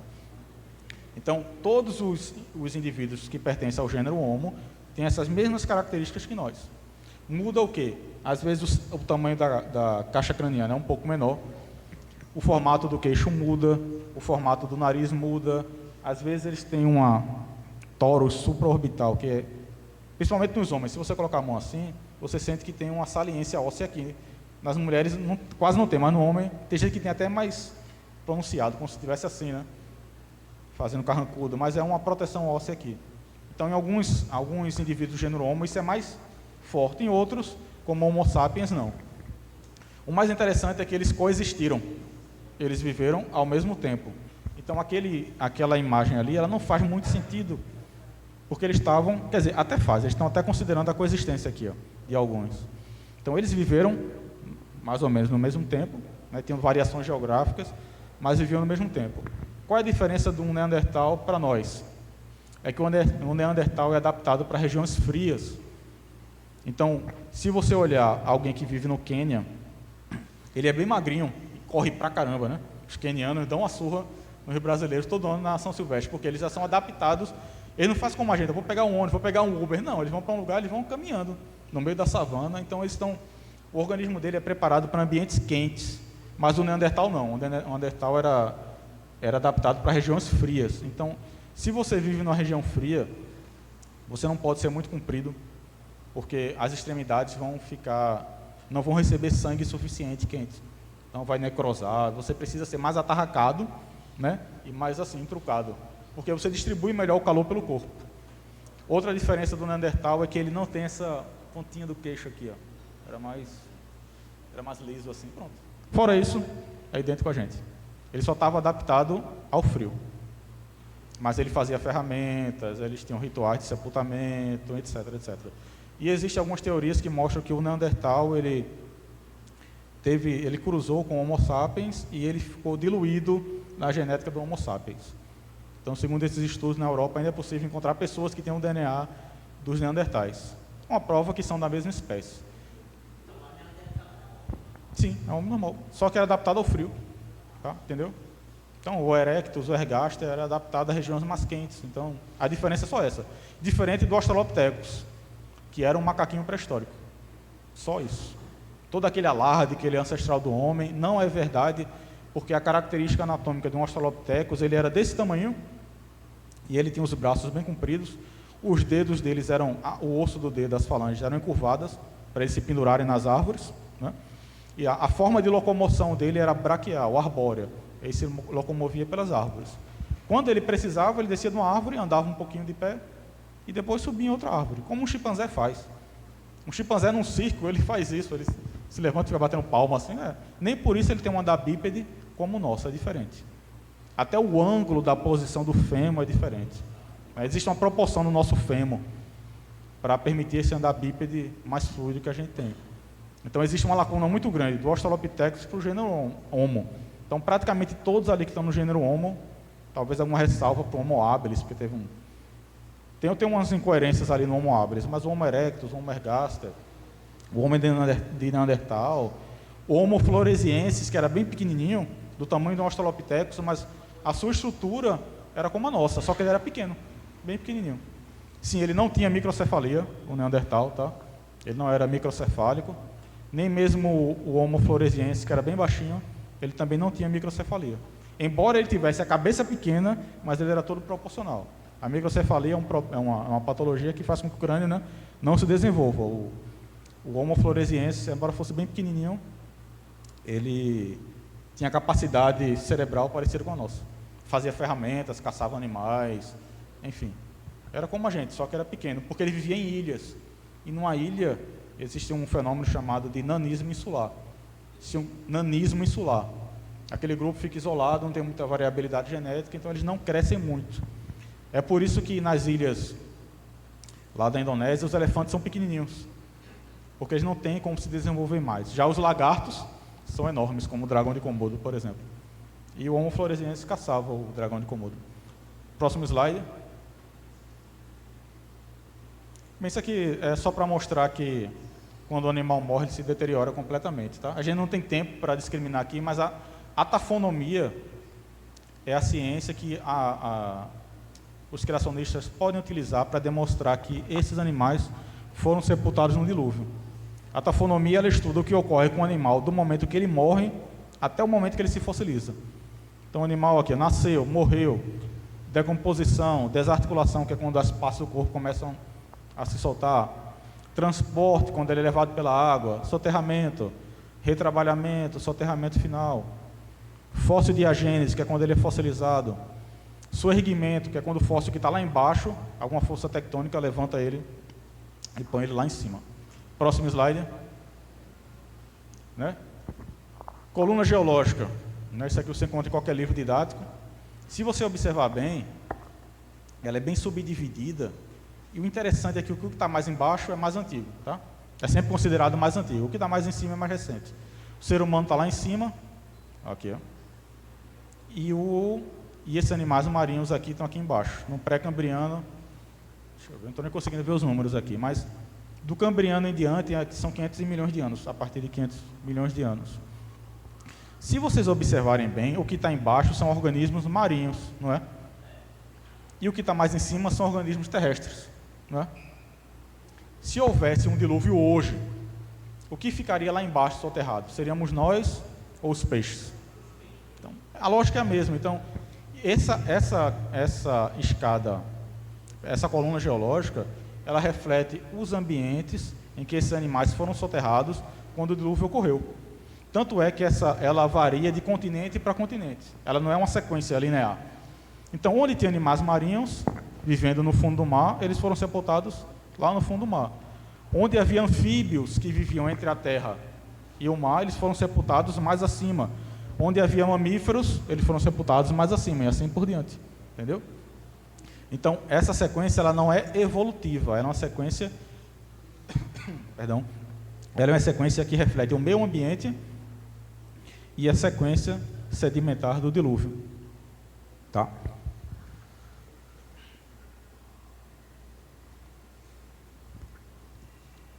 Próximo slide. Aqui foi a medula óssea do tiranossauro que eu falei, foi encontrada, né, que era, logicamente, muito mais recente do que o fóssil mineralizado. Então, ela deve ter aí os seus 20 mil anos, mas o fóssil teria, no mínimo, 65, 66 milhões de anos.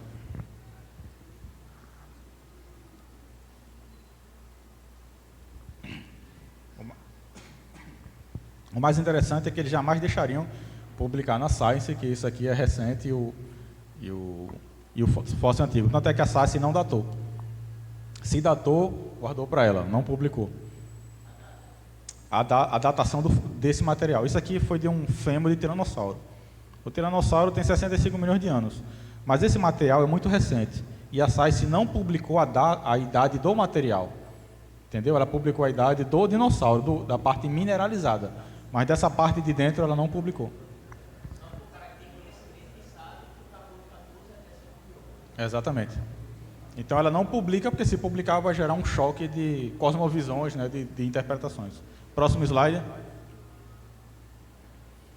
Esses fósseis aqui no Peru é bem interessante. Tem um pessoal do GRI, que é da Igreja Adventista, é o Instituto de Pesquisa em Geociências, que fica lá em Loma Linda. São várias baleias que foram encontradas no deserto da formação de Pisco, no Peru. Essa aqui é uma baleia em vida. Está vendo essa estrutura aqui? Parece um pente. É feita de queratina, mesmo material das unhas e do cabelo. Quando a baleia morre, essa parte se solta dentro de poucos dias. Então, se você for observar a carcaça de uma baleia, depois de uma semana, ela vai estar boiando, estufada, cheia de gases, e ela vai estar sem isso aqui. Sem essa parte aqui, que se solta logo. Que é só uma cola que segura. Só que no Peru, encontraram dezenas de baleias dessas, com o esqueleto perfeitamente preservado, e todas elas, ou praticamente todas, têm essa estrutura fossilizada. Quer dizer que não houve muito tempo entre a morte e o sepultamento da baleia. Ela morreu e foi sepultada instantaneamente. Provavelmente foi sepultada viva, ainda em vida. Por isso que ela preservou essa estrutura. Então, essas baleias no Peru são evidência de que uma força gigantesca, o mar, arrastou essas baleias para um local e sepultou elas, com milhões e milhões de toneladas de sedimentos. Próximo. Esse aqui é um exemplo da Alemanha, Plateosaurus. As hipóteses que explicam a morte dos animais é que eles foram, aqui ó, eles morreram em locais diferentes, é uma hipótese, foram arrastados por um sistema fluvial e depois depositados, ou eles morreram num local e em seguida afundaram na lama. Então isso aí eu tirei de um livro, Paleontologia de Vertebrados. Quer dizer, ele não está querendo defender dilúvio, mas ele constatou que os animais morreram. A hipótese mais coerente é que ou eles foram arrastados por uma correnteza ou eles afundaram na lama. Tá? Por isso que eles estão tão bem preservados. Próximo slide. Nodossaurus, no Canadá, né, ele foi encontrado há poucos anos. Olha o estado de preservação, parece que ele está vivo. Né? Então, um animal desse é do tamanho de um carro. Então, e é muito pesado, porque ele tem uma couraça bem espessa. Então, apesar da couraça ajudar na preservação, olha a perfeição de como foi preservado. Né? Olha aqui, dá para ver ó, a estrutura da pele aqui, ó, a impressão da pele. Então, para que um animal desse se preservasse tão bem, alguma coisa o recobriu rapidamente. Ele não ficou sujeito às intempéries, ao sol, à chuva, ele ficou soterrado. E ele foi soterrado rapidamente. Próximo slide.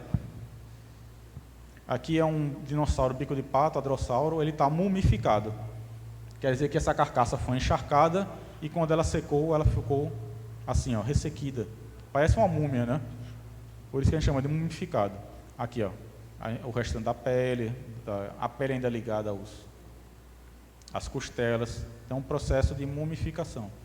Só que aqui provavelmente já está mineralizado, mas ele foi preservado assim, como se fosse uma múmia por processos naturais. Se ele ficasse exposto às intempéries, ele não fossilizava assim.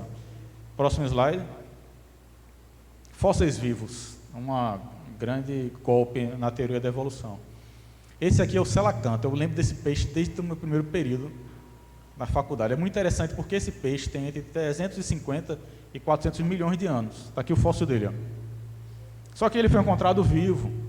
Ele ainda é encontrado vivo na costa africana. Você pode, em alguns países, comprar ele na feira, né, e comer um peixe, um selacanto assado, se você quiser. E o interessante é que os livros antigos, não os atuais, os livros antigos diziam que o selacanto, por ter essa barbatana gordinha, ele foi o animal que saiu do mar e começou a andar em terra firme e evoluiu para os animais terrestres. Só que o selacanto que foi encontrado, ele vive nas profundezas do mar e nunca evoluiu para animal terrestre nenhum.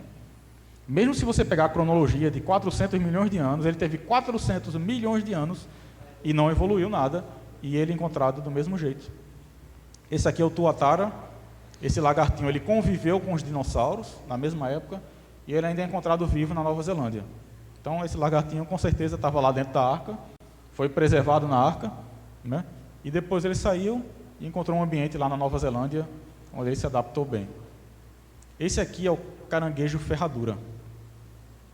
Deixa eu lembrar aqui, não sei se são 240 milhões de anos, algo em torno disso. Aqui o fóssil dele. E todos os anos eles são encontrados lá nas praias do México, passeando pela areia. Então ele não evoluiu nada. O fóssil dele tem 240 milhões de anos e o caranguejo ferradura está idêntico. E o sangue dele tem uma propriedade muito importante para a medicina, porque ele pode ser usado para testar medicamentos. Qualquer substância que contamine o medicamento, ele tem um sangue azul rico em cobre e ele acusa se o medicamento tiver um contaminante. Então, o sangue dele é raro assim, ele vale muito dinheiro porque ele é usado pela indústria farmacêutica para testar medicamentos. Então ele foi preservado. Próximo slide. Todo mundo já deve ter visto isso aí na internet, né? Eu não aguento mais. Eu confesso que eu não aguento mais. O tiranossauro galinha é duro de engolir. É duro de engolir o tiranossauro galinha, né? Tem muitas ilustrações. É uma coisa ridícula uma galinha. Primeiro erro, a galinha é um animal doméstico. Então, se eles quisessem comparar a galinha com um animal, teria que pegar uma ave pré-histórica e não comparar com uma galinha.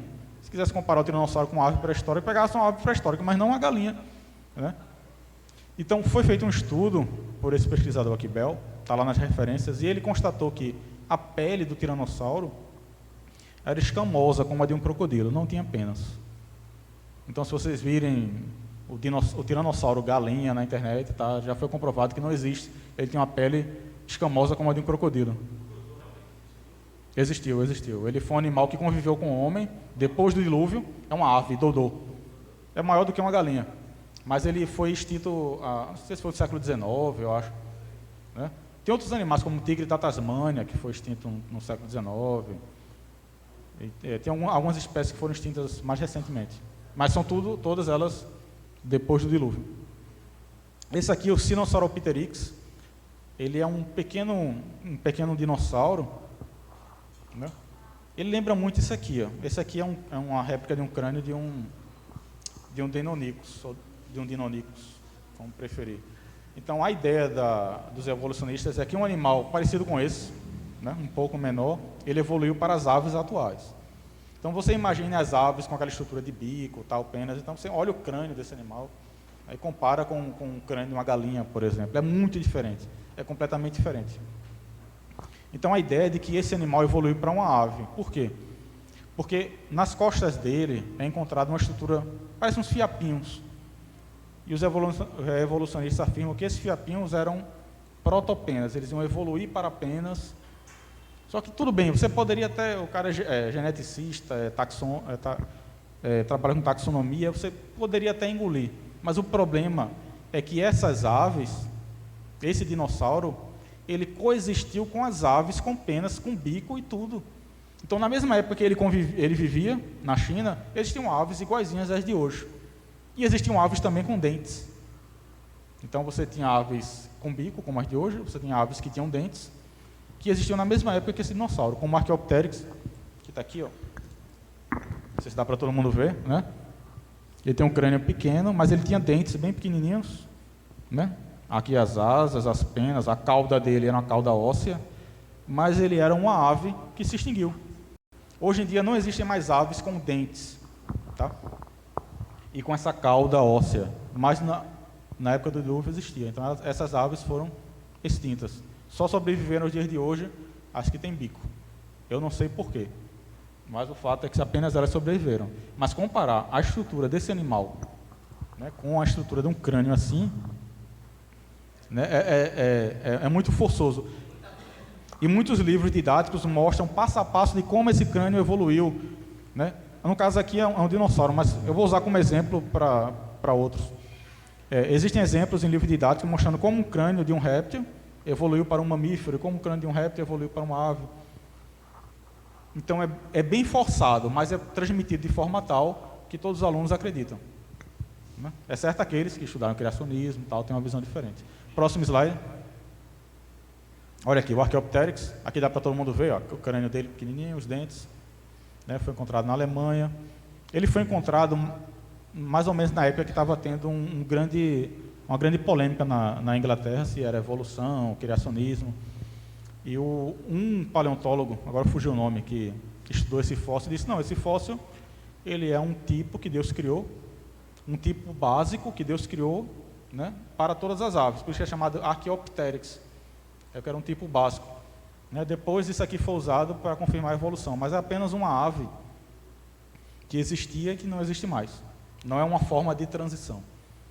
Aqui outro exemplo de peixes que supostamente teriam evoluído para animais quadrúpedes, os tetrápodes aqui, ó, terrestres. Se você observar bem, isso aqui é uma fotografia ou um desenho? Desenho. É muito mais fácil você falsificar um desenho do que uma fotografia. Porque se você fotografa o fóssil, como ele é encontrado, primeiro, vai mostrar que ele está todo fragmentado, muitas vezes. Muitas vezes ele está incompleto. Né? Muitas vezes encontra só um pedacinho do crânio, só um pedacinho da pata, dos ossos da pata. Mas aí no desenho não. Eles reconstituem aqui o peixe completo, esse aqui teria perdido as barbatanas, esse aqui começou a nascer uma perninha, aqui outra, aqui já está... Então no desenho é mais fácil de iludir, entendeu? Mas se você for pegar os fósseis, onde eles são encontrados, né? A quantidade de fóssil que é encontrado, se está o estado de preservação, se ele é completo ou não, é difícil você acreditar que um peixe evoluiu para um animal terrestre com 4 patas.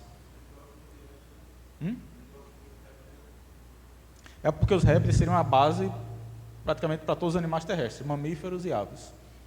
Então, para eles afirmam que o nosso cérebro tem uma parte que derivou dos répteis. Para você ver o nível de forçação Pelo menos na minha opinião, é uma grande forçação de barra. Nunca aceitei. Próximo slide. Depósito tipo Slagstätten. Né? É uma palavra alemã para designar grandes bacias sedimentares que têm uma impressionante capacidade de preservar fósseis. Existe aqui na Bacia do Araripe, que pega Ceará, Pernambuco e Piauí. Existe na Alemanha, nos Estados Unidos, em vários países. Ou seja, no mundo inteiro, essas bacias se formaram. É algo que se encaixa com o dilúvio. Então, o dilúvio teve essa capacidade de preservar no mundo inteiro esses fósseis com excepcional qualidade de preservação. Santana Raptor é um parecido com esse aqui que eu mostrei. Foi encontrado no Ceará. E foi encontrado nele também, ó, vasos sanguíneos. Como é que o animal tem 60 e poucos milhões de anos se o vaso sanguíneo está preservado? Então, data o carbono 14 se ainda estiver no vaso sanguíneo e compara a idade dele com a idade da formação geológica, você vai ver que a formação geológica vai ter uma idade de muitos milhões de anos e o material orgânico vai ter uma idade de poucos milhares de anos.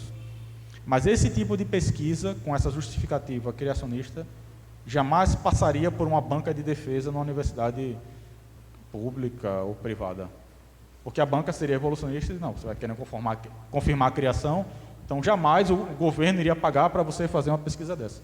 Né? Só se uma instituição particular, o NASP, sei lá, uma instituição Mackenzie, qualquer uma dessas universidades, que não, a gente quer comprovar o criacionismo, vamos datar isso aqui.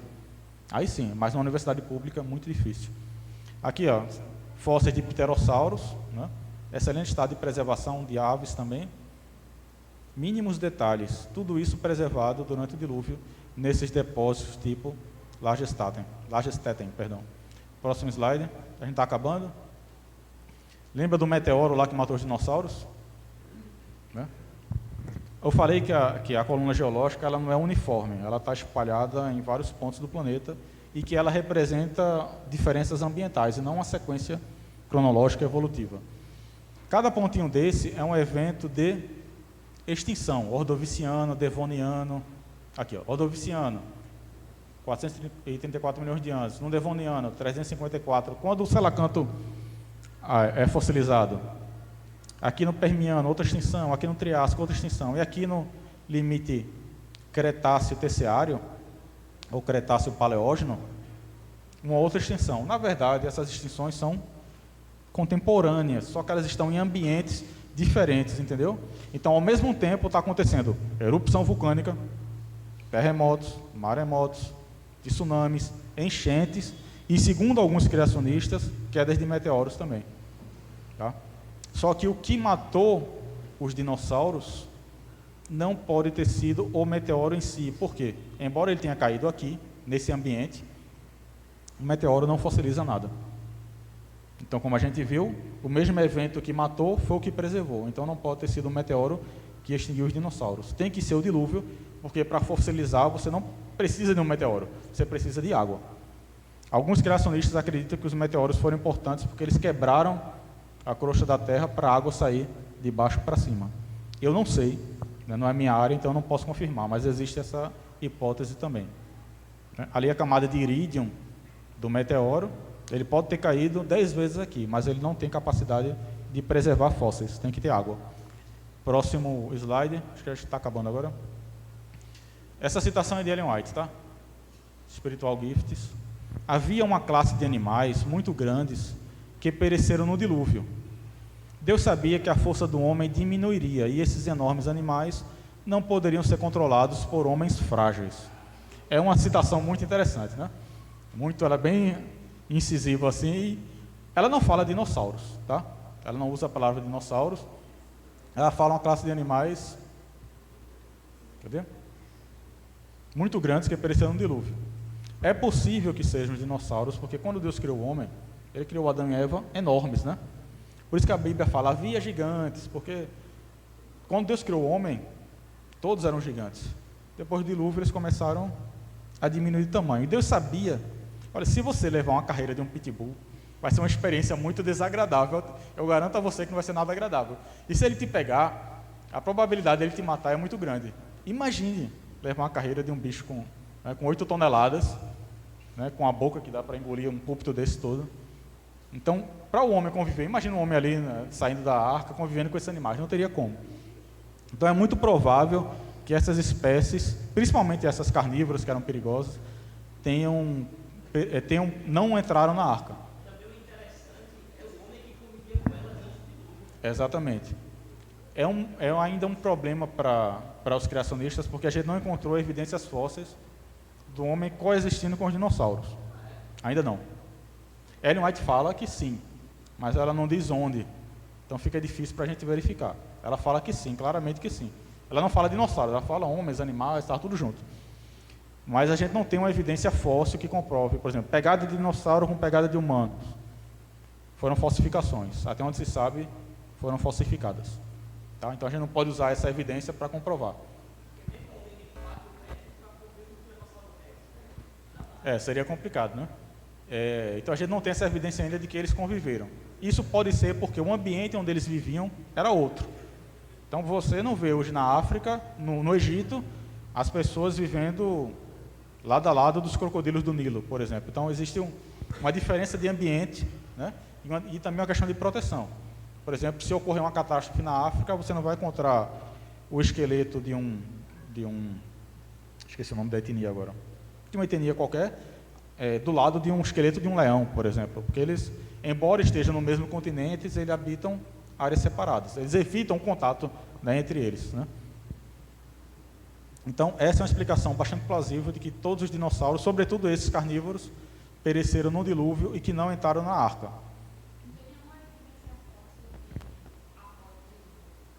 Dinossauros? Não. Todos eles estão fossilizados. Né? Alguns criacionistas acreditam que eles teriam vivido, alguns entraram na arca, porque no livro de Jó fala do behemoth, que come a erva como um boi, que tem a cauda que balança como um cedro, e ele poderia ser um dinossauro, pode ser. Mas a gente não encontrou ainda uma evidência de esqueletos de dinossauros não mineralizados, que não passaram pelo dilúvio. Mas o texto da Bíblia pode se referir a um dinossauro que entrou na arca, porque era uma espécie que poderia conviver com o homem, como um dinossauro herbívoro, por exemplo. Tá? Que é o caso do behemoth, fala que ele pastava como um boi, então ele não era carnívoro. Então ele poderia conviver com o homem. Mas até isso seria problemático. Né? Países que têm elefantes, por exemplo, e tem agricultura, os elefantes devoram tudo. Destrói. Se você construir um silo de concreto, ele quebra. Ele vai e destrói tudo. Próximo slide. Fósseis depois do dilúvio, aqui um mamute, preguiça gigante, as cavernas. O interessante é que durante o dilúvio foi acumulado grandes quantidades de calcário. Calcário é derivado de material orgânico marinho. Depois do dilúvio, essa água teve que ir para algum lugar. Então essa água, ela corrói, ela dissolve o calcário e forma aquelas gigantescas cavernas que tem em Minas Gerais, na Bahia, onde foi encontrado o homem de Lagoa Santa. Tudo aquilo foi depois do dilúvio. Então aquela água do dilúvio que foi escorrendo para o interior da terra. Esses aquíferos gigantes. Sim, sim, sim. Aquela dimensão oceánica, o negócio todo. Exatamente. Exatamente. As calotas polares também. Essa água foi para algum lugar.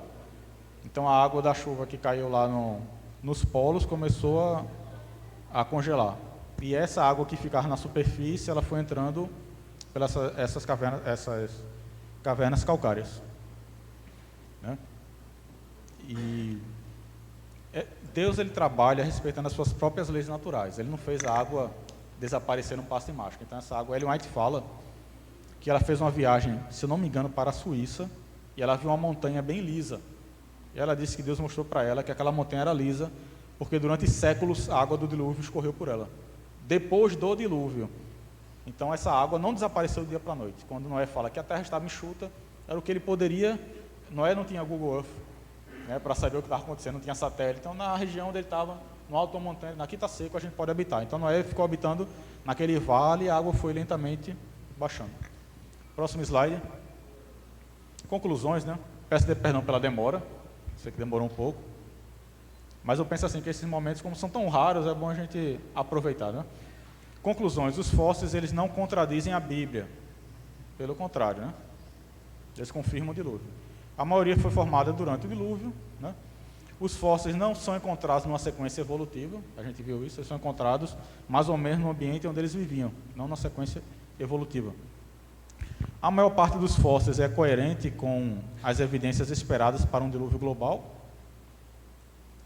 há evidências de que foram formados há poucos milhares de anos durante o dilúvio e há poucos milhares de anos após o dilúvio, como a megafauna pleistocênica.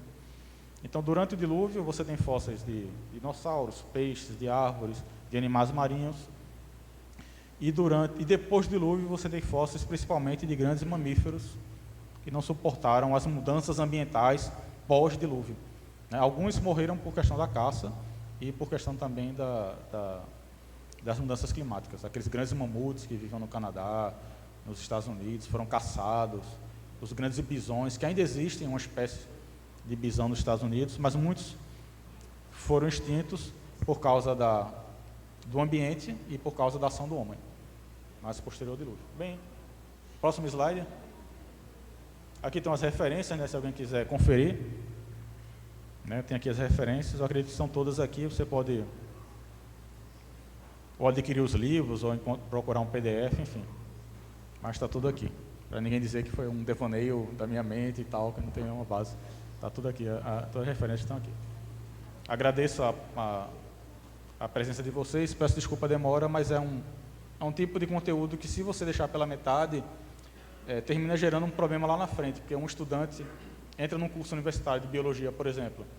Aí o professor, sim, você é cristão e tal, então me explica aí, porque, né, como é que pode a Terra ter 6.000 anos, né? Se existe urânio 238, como é que pode? Né, como é que esses dinossauros, esses fósseis não provam que a Terra é mais antiga, que a vida é mais antiga? Então, isso aqui já dá uma base para pesquisar e ter boas respostas no momento certo. Origens? Sim, sim. É da casa publicadora, né? É muito bom. É de Ariel Holt. Muito bom. Não sei se eu botei ele aqui. Origens. Mas é isso. Muito obrigado.